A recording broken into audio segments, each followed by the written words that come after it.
Yamashita's gold is one of the greatest treasure hoards ever known. In today's currency, it represents over $100 billion in value.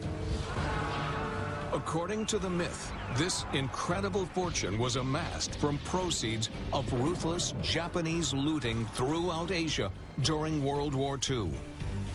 For one amateur treasure hunter, finding the gold becomes a lifelong obsession. But little did he know, he has a mighty rival, one of the most brutal dictators of the 20th century.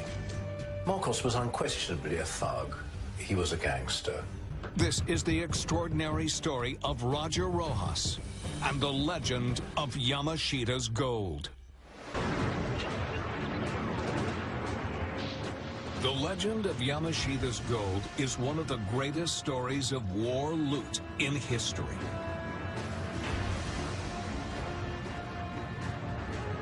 By 1942, the Japanese Imperial Army has successfully invaded all of Southeast Asia. As they advance, they mercilessly ransack country after country. They steal on a massive scale, reportedly unrivaled in military history. Wealth beyond belief. People wouldn't believe how much it is. $1 trillion worth. So it's a mind-blowing amount. The mastermind heading this covert operation, codenamed the Golden Lily, is said to be Prince Chichibu, the emperor's brother. This guy is brilliant.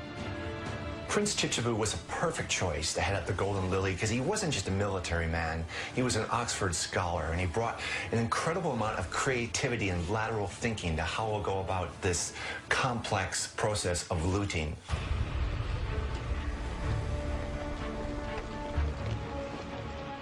The Golden Lily operatives just completely took everything from all the countries. They left them with nothing. They invaded, they took all their wealth, and just left them penniless.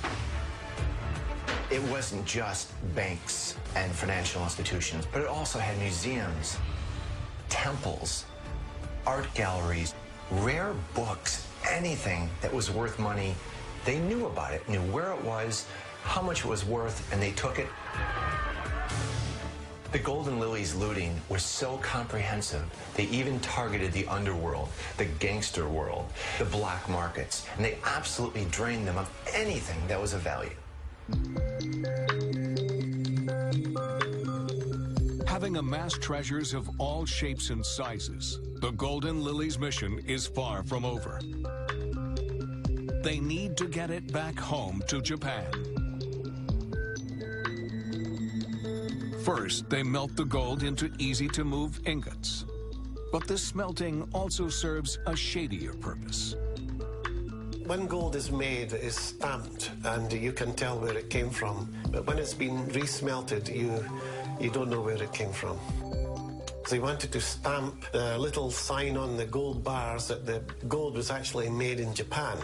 Then it would look like the gold was Japanese gold of Japanese origin. The stolen gold is then brought to the Philippines. There, it is inventoried and sent on to Japan by ship. The Philippines was chosen as the Golden Lily's transportation hub because it was pretty much in the center of the vast Japanese empire. For the first year of operations, the Golden Lily's transportation network runs like clockwork.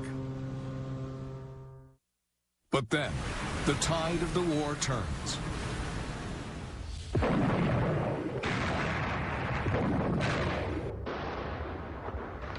In June 1942, Japanese and U.S. forces meet near the tiny Pacific island of Midway. Over just 4 days, the U.S. forces sink 5 Japanese ships. They destroy 270 aircraft and kill 3,500 men. The Japanese have lost control of the seas. Now it is too risky for them to ship the gold home. they need a new plan.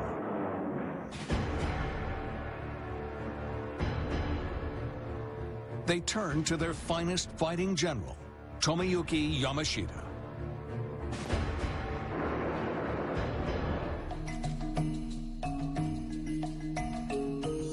With the gold now stuck in the Philippines, Yamashita is being asked to come up with a miracle. The story goes, he is told to hide the gold until it is safe to move it. He identifies 175 suitable burial sites across the Philippines.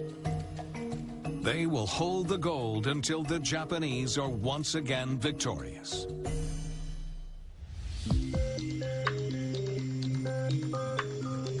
And the Philippines prove the ideal place to hide this treasure. Yamashita orders detailed maps to be made of the exact location of each treasure vault. And each map is carefully encoded. Unless you know the complex code, these maps are meaningless. And there are even further layers of security.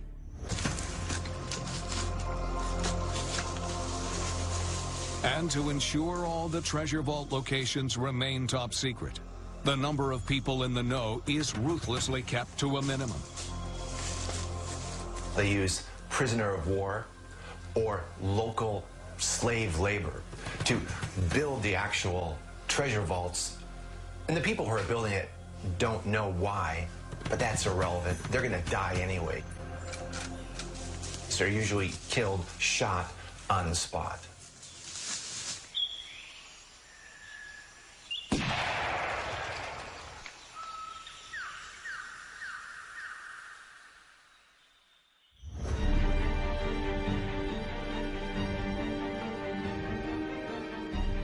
But for all Yamashita's efforts, the gold still isn't safe.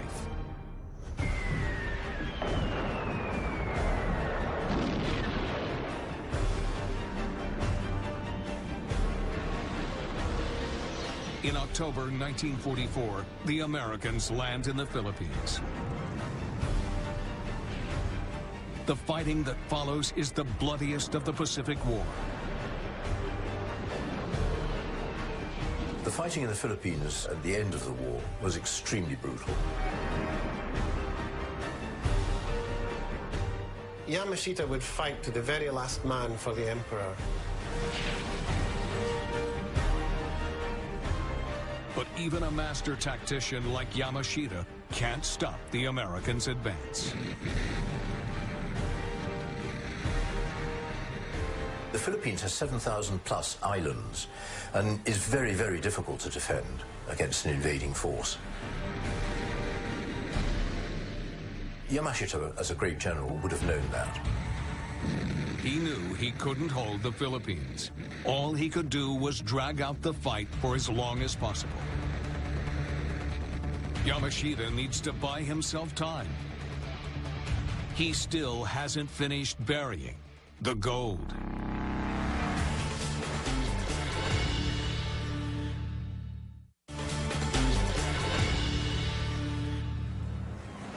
April 1945. The Japanese are losing the war in the Pacific. Japanese General Tomoyuki Yamashita's priority now is to hide the looted gold. While U.S. naval forces continue to advance, Yamashita is forced to retreat back to the mountains around the northern city of Baguio. Their systematic hiding of their national treasure becomes less systematic and more panicked. They need to do it immediately because they're about to suffer defeat. 174 treasure vaults done and dusted. Only one is left. With time running out, Yamashita orders the chief engineers to seal the final treasure vault. These engineers knew everything. They knew how the maps were made. They knew where the burial sites were. They knew how they were booby-trapped. What they don't know is that Yamashita has one last move to protect the gold. The story goes that while the engineers are carrying out his orders, Yamashita seals the vault himself.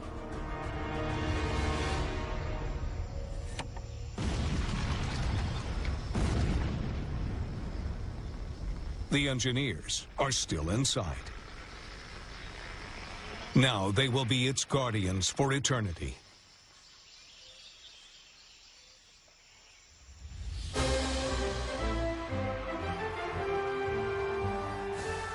Three months later, World War II is over. General Yamashita is put on trial for war crimes. The commission finds you guilty as charged and sentences you to death by hanging. Yamashita takes the secrets of the gold to his grave. There is only one other person who allegedly knows of the gold's whereabouts: Prince Chichibu. And in 1953, he dies of TB. Anybody who knew anything about this treasure is now dead. It seems Yamashita's gold is lost forever.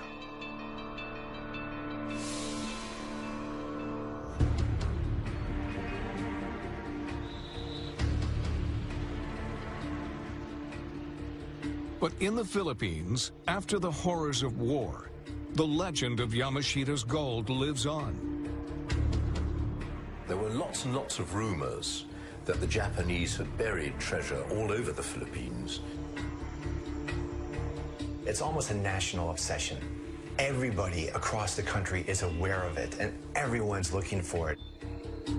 Among those who grew up with stories about the gold is a young Filipino locksmith. Rogelio Roxas, better known as Roger, is born in 1943, just as Yamashita's gold is being buried. Roger's childhood was really difficult. The Philippines are extremely impoverished. His family is impoverished. Roger is one of millions of Filipinos growing up in the shadow of World War II. The war had devastated the Philippines. Manila was absolutely on its knees in a way that no other city in the whole of the Second World War, other than Warsaw. It was dreadful. Hundreds of thousands killed, families broken up, desperate poverty, no real economy going. It was in a really bad state. So it was no surprise that the legend of Yamashita's gold just took Roger by heart at a very young age. Someone that poor with a possibility of obtaining wealth beyond your wildest dreams, of course you're going to go for it. Roger the locksmith lives in Baguio, the northern city near to where Yamashita made his last stand. Roger surmises that they must have hid some of the treasure around his town. So he looks around his town right from the start, because he knows logically that's probably one of the best places to start. Roger was a very diligent man. Every spare moment he was out there working, seeing what he could find, eliminating areas, and continuing to move forward in a very logical, progressive manner. To help him in his quest, Roger scrimped and saved and bought himself a metal detector.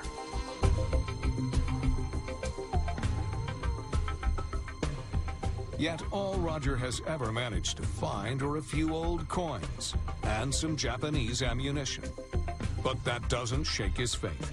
One day he is sure he will come across the treasure he's been dreaming of since he was a boy. No matter how many disappointments a treasure hunter has, they will always keep going.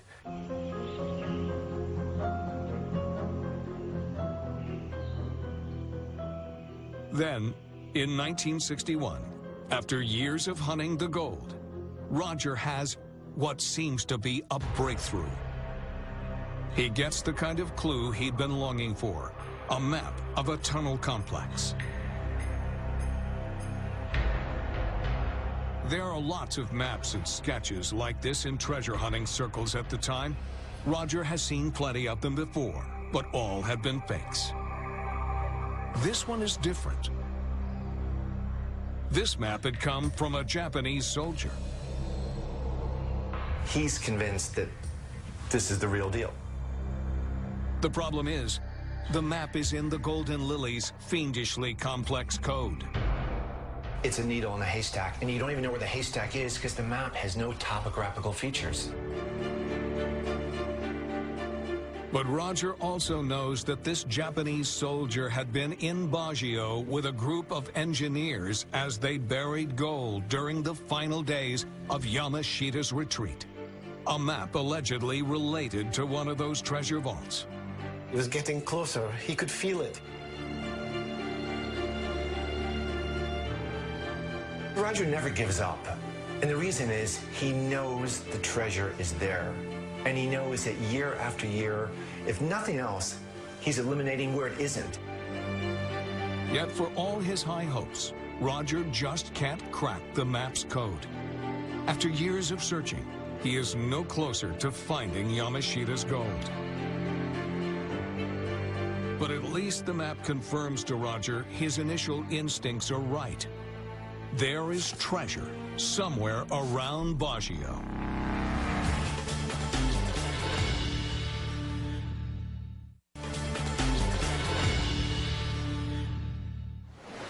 While combing the jungles around Baguio, Roger Roxas finally gets the clue he's been searching for. A cryptic map of the tunnel complex used to hide gold taken by the Japanese during World War II. Then Roger meets a man who seemed to offer him his next breakthrough, Eusebio Okubo. Okubo tells Roger he served under the Japanese as an interpreter during their occupation of the Philippines. There were a lot of Filipinos who claimed to know where Japanese buried treasure was, mainly because an awful lot of Filipinos had, perforce, worked with the Japanese, not necessarily what we would call collaborators, but simply because the Japanese needed cooks, drivers, interpreters, all that sort of thing. Okubo confesses he served none other than General Yamashita. While working for him, Okubo had witnessed Yamashita taking a large quantity of gold to Baguio towards the very end of the war. And then Okubo reveals the crucial piece of information Roger was after. The gold was in wooden boxes, stashed in a tunnel not far from Baguio General Hospital. So this was the final link. This allowed him to tie the bow together and have the perfect package. Now he knows where to go. He knows where to dig. He was elated because it now pinpointed the area for him to look at. But little does Roger know, he has a rival. The most powerful man in the Philippines, President Ferdinand Marcos. In 1965, Marcos had been democratically elected, but rapidly became a pathologically greedy dictator. Money was extremely important to Ferdinand Marcos. He loved it like nothing else.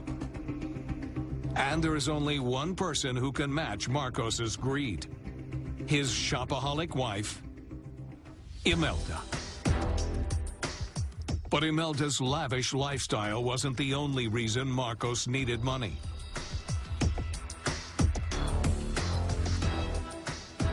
The richer you were, the more powerful you were. It's that simple. It's a very simple equation. And nothing can make Marcos more powerful than finding Yamashita's gold. It's not at all surprising that Marcos was interested in Yamashita's gold because he was a thug, basically, and the mere thought of the promise of gold, and he would have been onto it like a shot.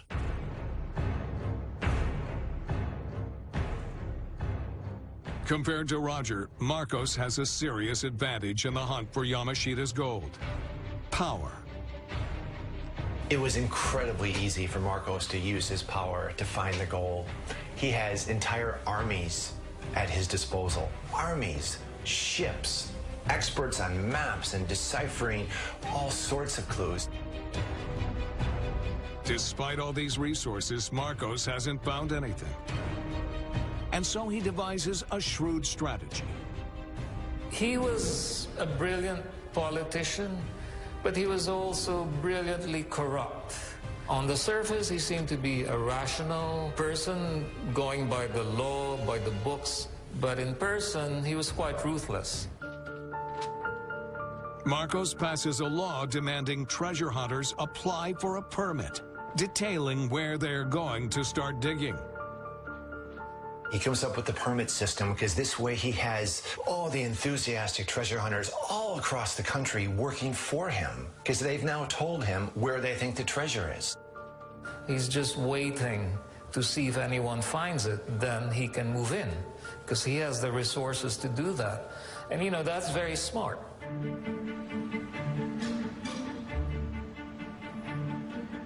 Meanwhile, back in Baguio, in 1970, Roger marries.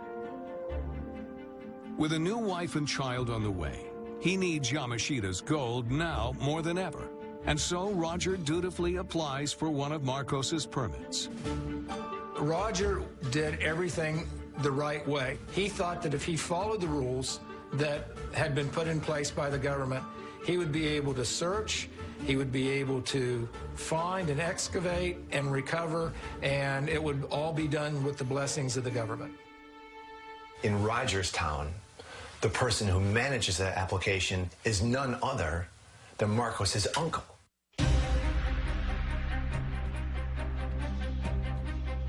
In May 1970, armed with his permit, his map, and Okubo's information, Roger decides to risk everything to find Yamashita's gold. He spends all his life savings hiring a team of laborers. Together, they start hacking their way through the thick jungle vegetation near Baguio General Hospital. So it was really difficult for Roger to find the tunnel near the hospital because it was 25 years before that it was blasted shut. And every single year in the rainy season, these jungles, you know, they change their look and feel dramatically.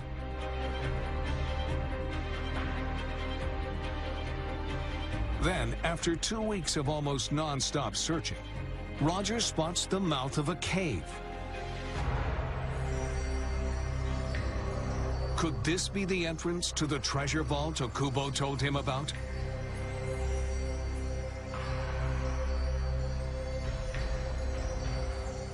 "100 meters into the tunnel, a collapse means Roger can't go any further. But for Roger, this is a good sign. He knows the Japanese had used dynamite to blast their treasure vault shut. And so Roger and his crew begin the arduous task of clearing the way.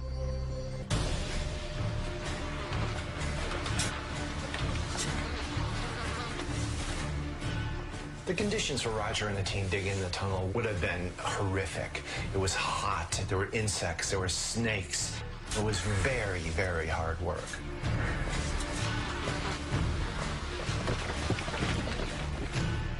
Digging the tunnel was very, very dangerous. And Roger knew that if this really was a tunnel that the Japanese had built, there may be booby traps. But Roger is willing to risk his life to get to Yamashita's gold. Once you get that gold fever, it is insatiable. You just cannot quench that appetite. He was becoming obsessed. One more spade, one more rock. I'm going to get it. This is going to be the treasure of a lifetime. And everybody's going to say, yes, you found it. Finally, after 4 long months of digging, they break through. Roger Rojas has spent his life savings and every spare moment searching for the long-lost hoard of looted Japanese treasure. Then, after weeks of back-breaking work, he makes a grim discovery. Skeletons dressed in rags. But these aren't just any rags. They are Japanese military uniforms.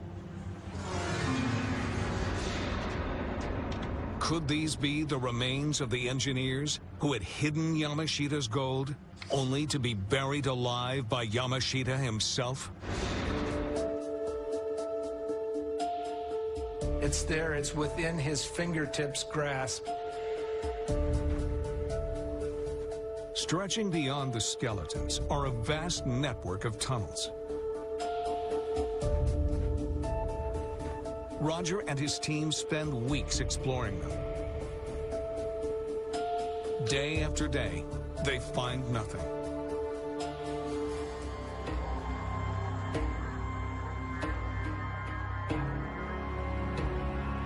But a full 6 months after finding the entrance to the tunnel, Roger still hasn't found any treasure. No money means no crew. It seems the hunt is over.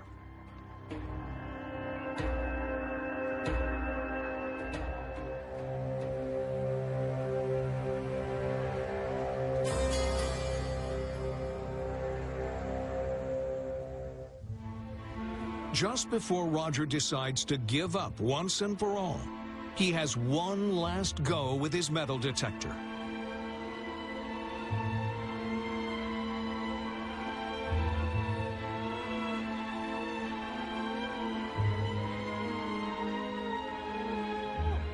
Then he hears its telltale buzz.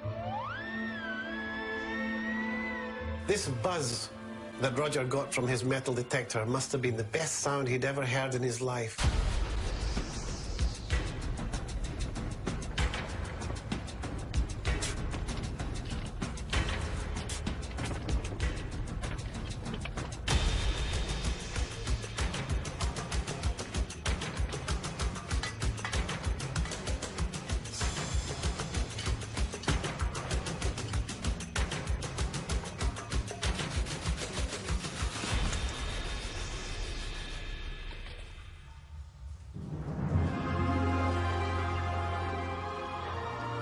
Roger is stunned.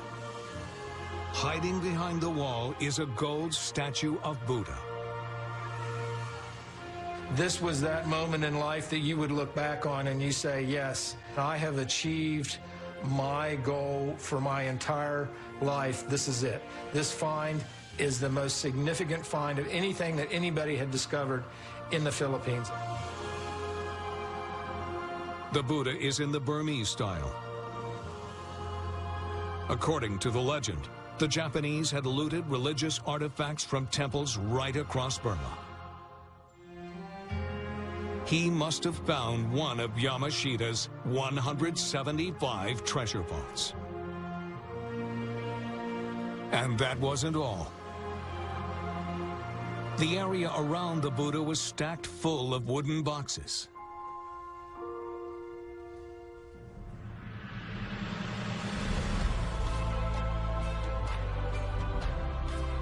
Finally, it was payday. The gold that Roger has just discovered is worth a fortune. Each of those bars is worth $1,000, and he estimated there were over 1,000 boxes of the gold bars. So you're talking an incredible amount of money, more treasure than even he ever dreamed he would find. I mean, this has surpassed his wildest expectations. Roger returns home with the Buddha, planning to go back for the gold with trucks and men. But the more he looks at the statue, the more curious Roger becomes. There's something about it that isn't quite right.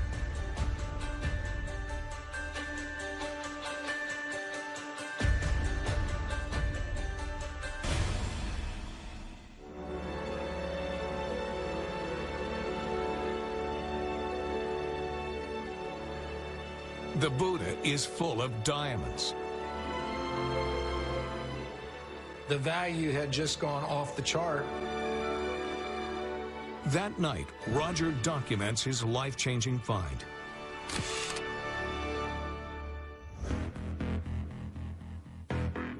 News of Roger's miraculous discovery soon spreads to the presidential palace. I can just imagine him going crazy when the word had gotten to him. Marcos was going to do anything to get that Buddha away from Roxas, and it was going to eventually sit in Marcos' palace. Unfortunately for Roger, Marcos's primary tactic is brute force.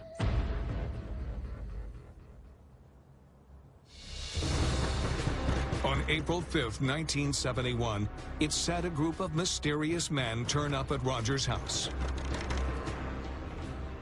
They said, "You have 3 minutes to open the door or we're going to shoot you right here."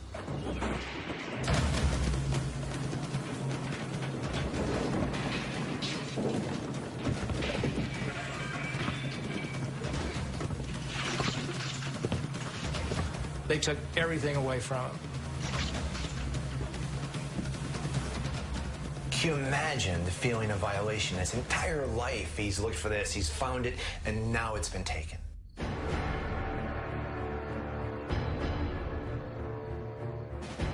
But if Marcos thinks he can intimidate Roger and his family, he's wrong. Roger had risked everything to find this gold, and he wasn't going to let it go so easily. Roger reports the theft to the police. By that time, President Marcos had a considerable stranglehold on the police and the army particularly. But Marcos does not yet control the media. Within days, the press picks up Roger's story. It was a huge scandal. You know, there's stolen loot, it's World War II, it's the Japanese, it's Marcos being implicated. The newspaper was full of articles that were nothing short of calling Marcos a common thief. The hostile press coverage comes at a critical time for Marcos. He was widely known to have fixed his second term of office, the elections, which were ludicrously corrupt. I mean, he allegedly won by 2 million votes. It was just impossible. He was widely lampooned on all sides for corruption, and he was beginning to feel himself quite insecure. Marcos needs to silence this treasure hunter fast. There is one obvious solution. The Marcos regime was notorious for extrajudicial executions. You'd have death squads basically killing people who were seen as being very critical of the regime. This time, Marcos needs a different approach. I think by that time he must have thought that the story had enough public exposure for him not to be able to risk just making Roger vanish, like a lot of his opponents. 3 weeks later, Roger finally receives some good news. He is told his Buddha is waiting to be collected at the courthouse in Baguio. But when he gets there, he is in for a shock. When Roger saw the Buddha, he knew immediately this wasn't the Buddha that he'd found. It was a different color, different shape, facial expression. The head didn't come off. Marcos is expecting Roger to say, yes, that's the Buddha, thank you. But he didn't know Roxas. Roxas was determined he wasn't going to let that boot up. And this was a huge mistake for Marcos because he had misread Roxas' personality. Roger declares the Buddha is a fake. Really, this marks the beginning of the end for Roger.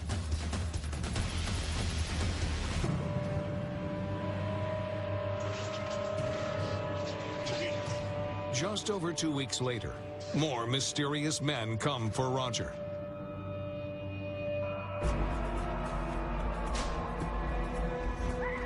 Over several days, Roger says he was repeatedly burned with cigarettes. He was beaten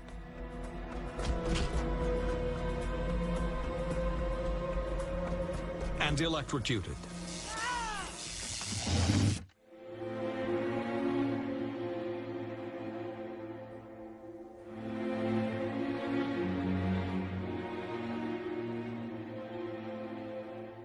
Eventually, Roger claimed he signed an affidavit stating Marcos had nothing to do with the theft of his Buddha, and revealed the location of the thousands of gold ingots. Roger was a very broken man when he signed that affidavit. I mean, there he was fighting publicly, but now admitting that no, there was no wrongdoing. He must have been completely demoralized.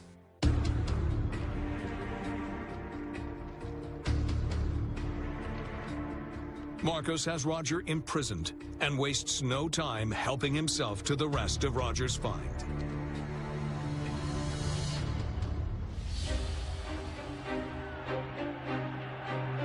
But eventually, Marcos's megalomania will prove his undoing.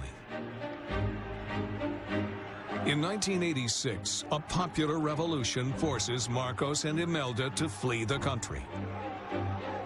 The Filipino people storm Marcos's presidential palace, and what they find inside is unbelievable. They were amazed at what they found. They found treasures of statues and art and thousands of pairs of shoes. This is just what they left behind. Marcos was by far and away the wealthiest man alive. One of the questions for the Filipino people was, where had the Marcoses' enormous wealth come from? For most, there was an obvious answer. Marcos's wealth primarily came from theft, embezzlement, and corruption. And you can look back, I think, on their joint reign as simply being a plot of self-enrichment. And the administration of the Philippines was merely a secondary item. They were basically using the public treasury as their piggy bank. Years later, while on trial for fraud and embezzlement, Imelda Marcos' defense declares their fortune was not looted from the Philippine treasury, but actually came from finding Yamashita's gold. But for Roger Roxas, none of this matters. His life is in ruins. Roger never fully recovered from his torture. And the damage is so great that he can't see out of his right eye for the rest of his life after this. He's lost his money, he's lost his self-respect, he's lost his wife. Roger has lost everything. Despite all this, Roger still has a bit of the spirit that had helped him find the gold. It's a treasure hunter's mentality. They must get to the end of the story. They must get the treasure. Anyway, Roger had lost so much, he had nothing to lose. With Marcos in exile in Hawaii, Roger files a lawsuit against him. Even when Marcos dies 1 year later in September 1989, the case continues.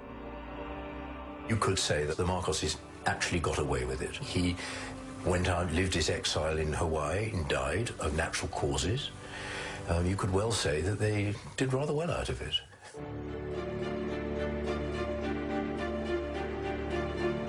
It takes 7 more years before Roger is at last vindicated.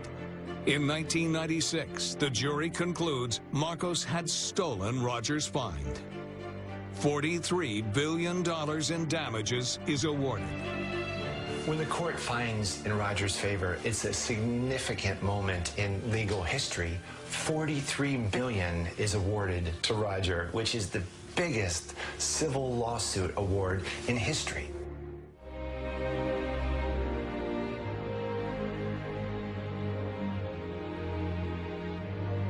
Sadly, Roger never sees justice done.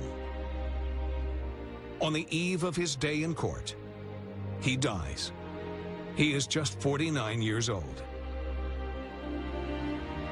Then, in 1998, the huge compensation award is overturned. While no court has challenged the verdict that Marcos stole Roger's treasure, how to determine its value is still being fought out by the lawyers. It's hard not to look back at Roger and feel empathy for this man. His determination was boundless. And I think, if nothing else, Roger was a hero. And I think that's how he's going to be remembered. He was willing to be David against Goliath. He was willing to put his life on the line, and therefore my hat off to him.